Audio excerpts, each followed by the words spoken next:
Nagpasalamat si Mary Tess Laurente sa pagtutok ng pamahalaan sa kaso rin ng kanyang kapatid na si Mary Jane Veloso na nakatakda ng iuwi ng Pilipinas. Ikinuwento naman ni Laurente ang pang-aabusong naranasan mula sa kanyang employer, si Alan Francisco ng PTV sa Balitang Pambansa.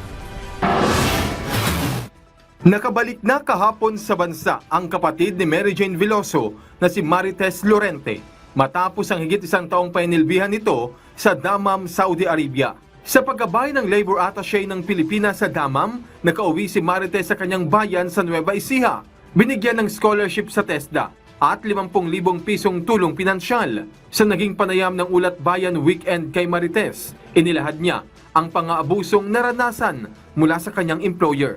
2 beses po kasi na nangyari na noong unang beses po na sinabi sa akin nung amo ko, pinapakitaan niya po kasi ako ng mga malalaswang litrato, malalaswang video na sabi ko sa kanya ayoko nun. Tapos nung minsan habang naghuhugas ako ng plato, inaka po niya ako patalikod, sabay hawak po sa maselang bahagi ng katawan ko. So, sinumbong ko po yun sa amo kong babae.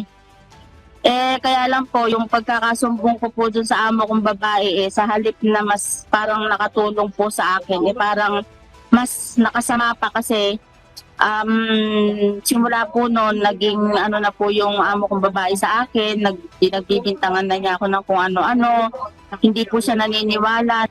Ang detalyeng ito ay una niyang nasabi kay DMW Secretary Hans Leo Kakdak nang sila'y magkausap nang bumisita ang kalihim sa kanilang tahanan sa Nueva Ecija. Nung nag-video call po ako sa asawa ko po, nandito po si Secretary Kakdak po sa bahay namin. Dito po kila Nanay Celia. Kaya nung nalaman ko po na nandito sila, sabi ko po sa asawa ko na kausapin ko kasi hihingi ako ng tulong. Samantala, taos-puso namang nagpapasalamat si Mary Tess sa mabilis na tugon ng pamahalaan sa kaso rin ng kanyang kapatid na si Mary Jane. Ako po mas masaya rin po na sa wakas po, pagkalipas ng halos mahigit isang dekada, makakasama na po namin ulit si Mary Jane. Mabubuo na po ulit yung pamilya namin, kami magkakapatid, mabubuo na ulit. Masaya po. Sa ngayon, naghahanda na ang kanilang pamilya sa pagsalubong kay Mary Jane na higit 10 taon ding nagdusa at nawalay sa kanila. Para sa PTV, Alan Francisco, Balitang Pambansa.